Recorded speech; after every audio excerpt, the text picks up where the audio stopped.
Olá, eu sou Claudina Ramires, queria falar um pouquinho sobre codependência. Para quem não me conhece, eu sou terapeuta sistêmica, sou consteladora em TSFI, que é a terapia sistêmica fenomenológica integrativa, criada por Alexandra Caymmi, que integra as constelações familiares, a traumoterapia, a música e o xamanismo africano, o xamanismo latino-americano, e muitas informações que a própria Alexandra tem trazido nas suas constelações e nos seus cursos de formação. Sou formadora também aqui na Bahia. E eu gostaria de falar um pouquinho sobre esse tema, porque ele apareceu ontem numa constelação nossa, e é um tema recorrente sem aparecer o nome, né? Essa nomenclatura, né?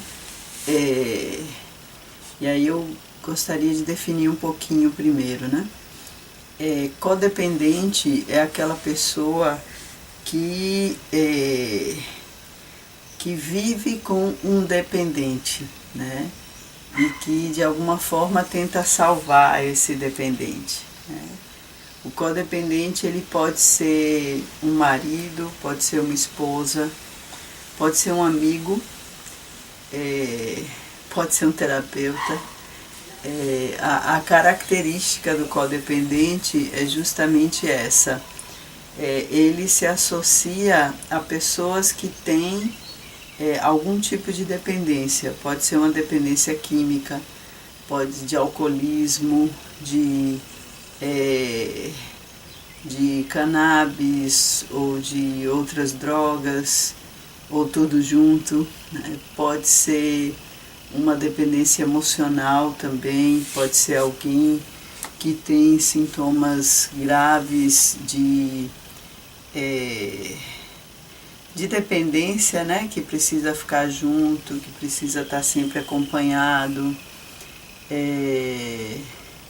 Enfim, um dependente é uma pessoa que está sofrendo muito e que externa esse sofrimento a partir dessa dependência, né?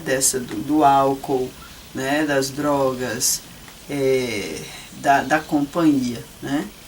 E o codependente, a princípio, a nossa sociedade muitas vezes não percebe que ele também é um dependente, porque ele ou ela também necessitam daquela situação para se sentirem de alguma forma pertencentes e eu diria até fortalecidos diante dessa relação, dentro dessa relação.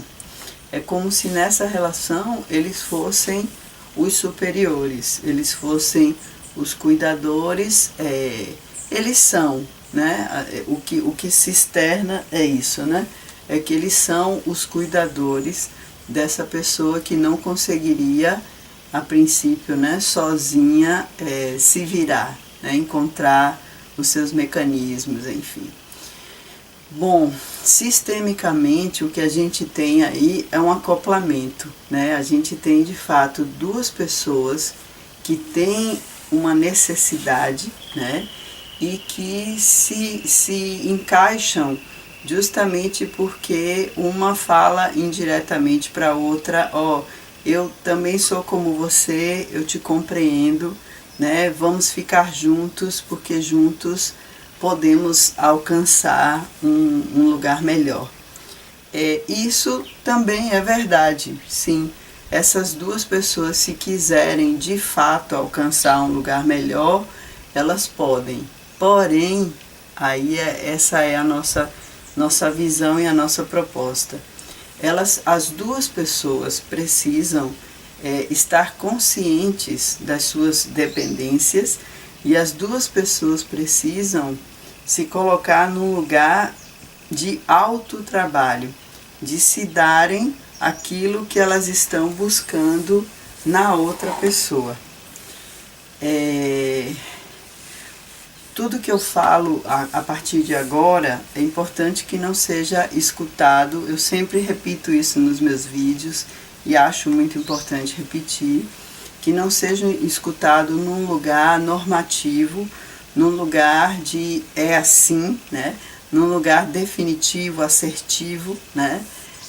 Mas num lugar de proposta. Esse é o meu convite, tá? Porque tem dependências e codependências que necessitam de terapia, que necessitam de acompanhamento profissional.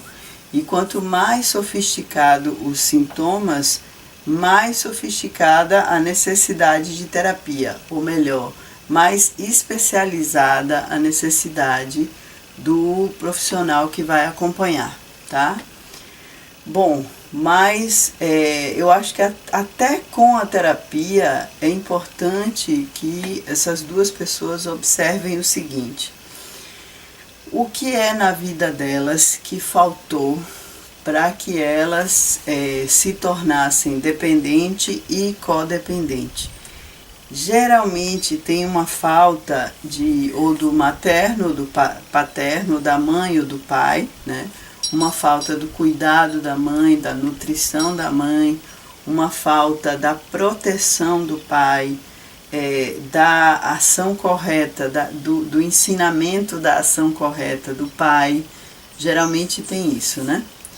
E é importante que essas duas pessoas se coloquem no lugar de construir sua mãe interna e seu pai interno. Como é que eu construo minha mãe interna? E é muito importante que comece por aí, porque a gente esteve dentro da nossa mãe. Nosso primeiro contato foi com o cuidado. Um cuidado, e eu já fiz assim, né? Uma contenção. É algo que eu preciso me tratar como se de fato eu fosse minha bebê, como se eu fosse meu bebê. Eu preciso de fato me aceitar do jeito que eu estou agora. Eu preciso olhar para mim e dizer: sim, eu sou dependente, eu sou codependente.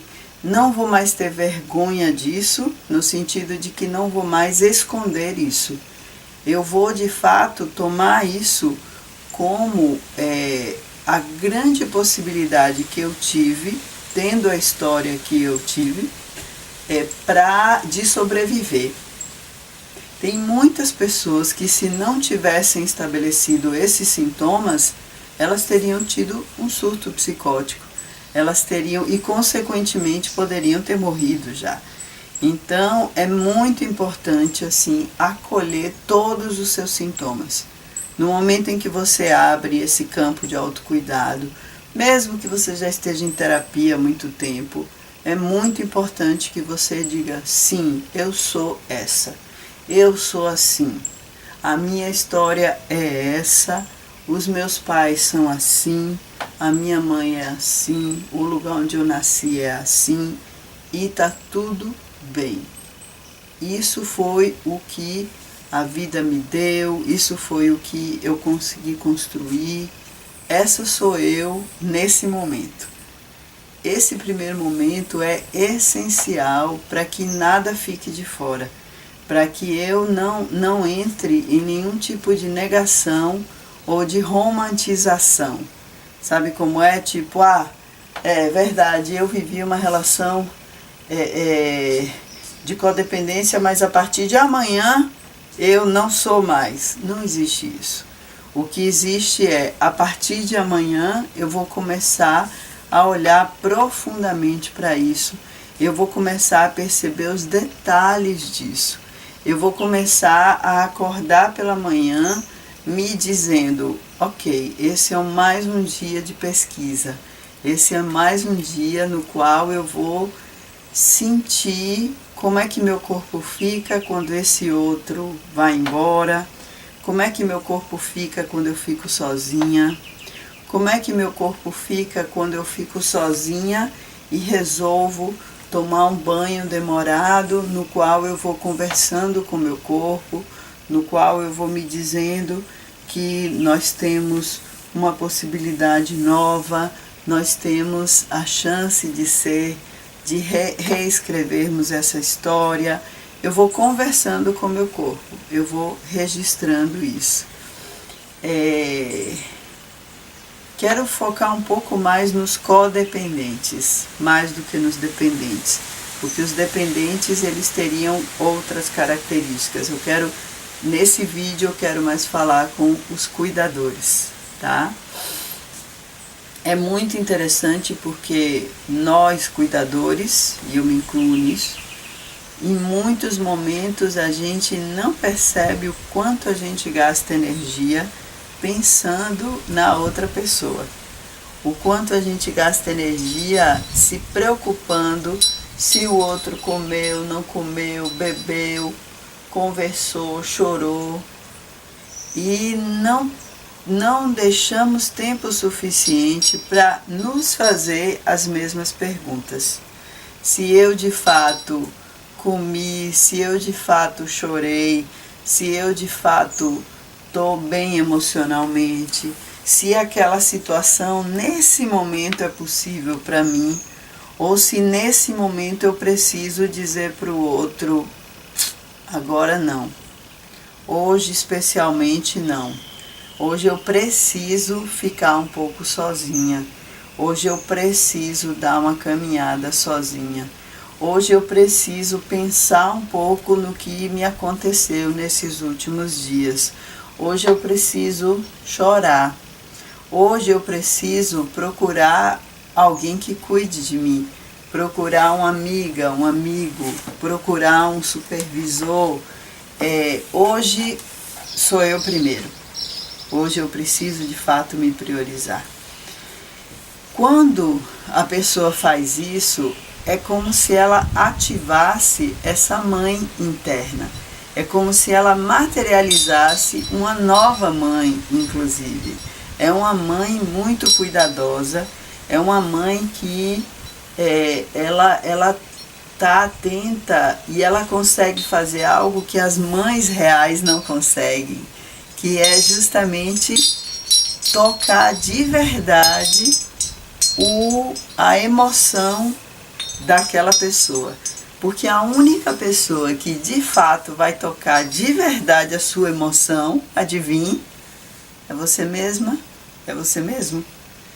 Então, se eu começo a materializar essa mãe, se eu me torno essa mãe, vou abrir um parênteses, uma tarefa, algo que ajuda, pode ser, às vezes, ter uma boneca, comprar uma bonequinha, ou um boneco, enfim, e você poder ver essa criança, sabe? No momento em que você vê essa criança, que é você mesma, você pode escutar ela. É muito interessante esse exercício, porque você fica em silêncio, a intenção da sua criança está ali nas suas mãos, e você pode justamente se perguntar, o que é bom para mim nesse momento? O que eu necessito nesse momento? O que eu preciso soltar nesse momento para poder sentir mais essa criança, para poder cuidar melhor dessa criança? E à medida que eu vou fazendo isso, botando minha bonequinha na minha cama, na minha estante ou no meu altar, cada um vai sentir, eu vou de fato também materializando essa criança e percebendo essa diferença. Quando é que é a criança que está falando, quando é que é a criança que está agindo, é dentro de mim, mas é fora, é na relação também. E quando é que o adulto cuidador está ativo, está prestando atenção ao que está acontecendo, está tomando as rédeas da situação.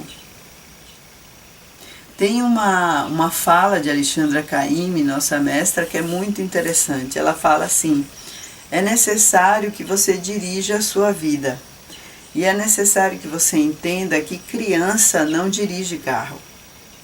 Então, se você não souber quando é que sua criança está ativa, você vai deixar ela dirigir o carro.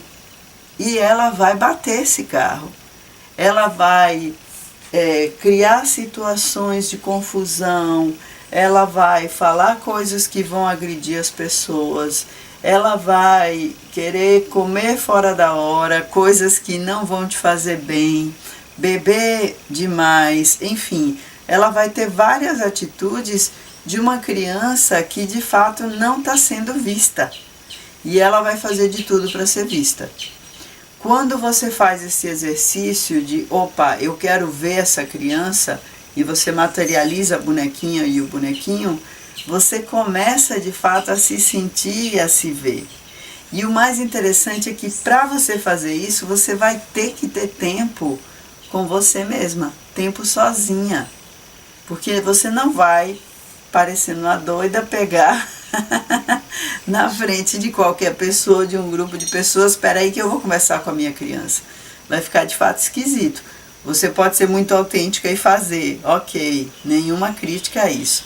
Mas, como esse é um exercício de introspecção, é um exercício interno e é um exercício que se propõe a uma profundidade, o indicado é que ele seja com você sozinha, com você em silêncio, depois de você respirar um tempo, e aí você vai escutando sua criança, e aí se coloque primeiro nesse lugar materno mesmo, de aceitar ela do jeito que ela é, do jeito que ela está, de dizer para ela, ok, nós vamos agora nos recolher, eu vou tirar você da convivência dessas pessoas que são críticas demais, que são carentes demais, que te demandam demais. Eu vou reduzir seu contato com essa pessoa dependente, que você gosta tanto, que você se acostumou a estar junto, que você se acostumou, inclusive, a ver a sua criança interagindo com a criança dessa pessoa, que você se acostumou a escutar a sua criança falando pela voz da criança da outra pessoa. Eu vou fazer um afastamento para poder escutar só você, para poder dar só o que você precisa nesses momentos, a cada momento, nesse aqui agora, a cada aqui agora. Você vai sentir que aos poucos você vai começar a ganhar mais segurança com você mesma. Você vai começar a sentir uma segurança de, olha,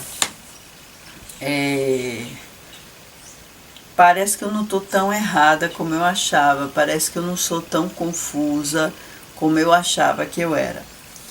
Se por acaso isso não for possível, se você ainda sentir algum nível grande, né, de insegurança, de confusão, lembra da história do bom terapeuta, do bom psicólogo, ou da boa amiga, ou do bom amigo.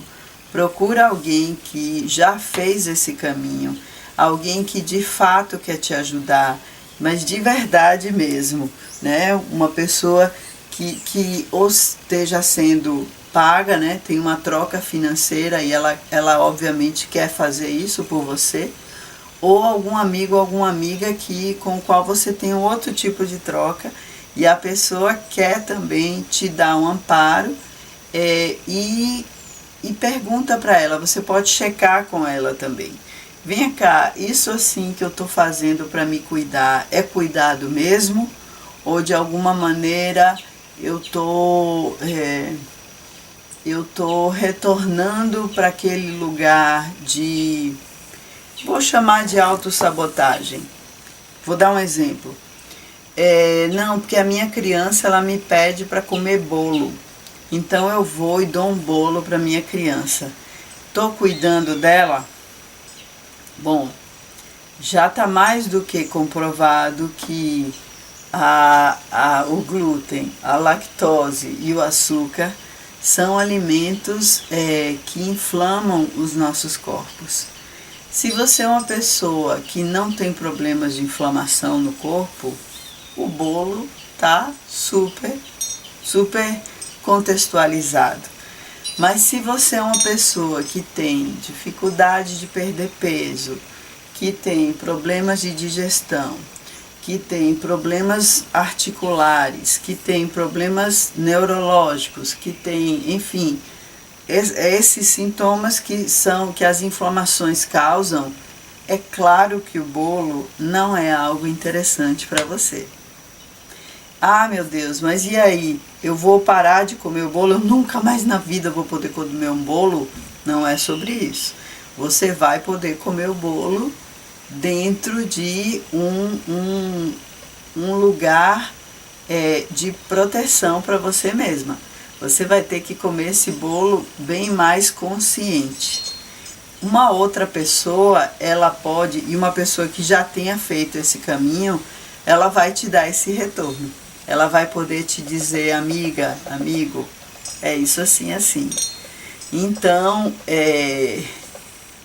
geralmente, aí agora eu vou mudar um pouquinho a conversa, geralmente essas pessoas que conseguem nos dar esse tipo de bordo, esse tipo de limite, né, de nos dizer, ó, esse bolo para você, se você comer esse bolo todos os dias, se você comer esse bolo de 2 em 2 dias, você vai estar, na verdade, colaborando com um processo de destruição seu, que começa, que é igual aos seus processos de destruição lá na infância, de abandono de si mesma, de negligência por si mesma. Tudo que a gente viveu com os nossos pais, tem ações que eu faço comigo que eu digo que são de merecimento, mas na verdade elas vão ter uma consequência que me levam a pensar de que são quase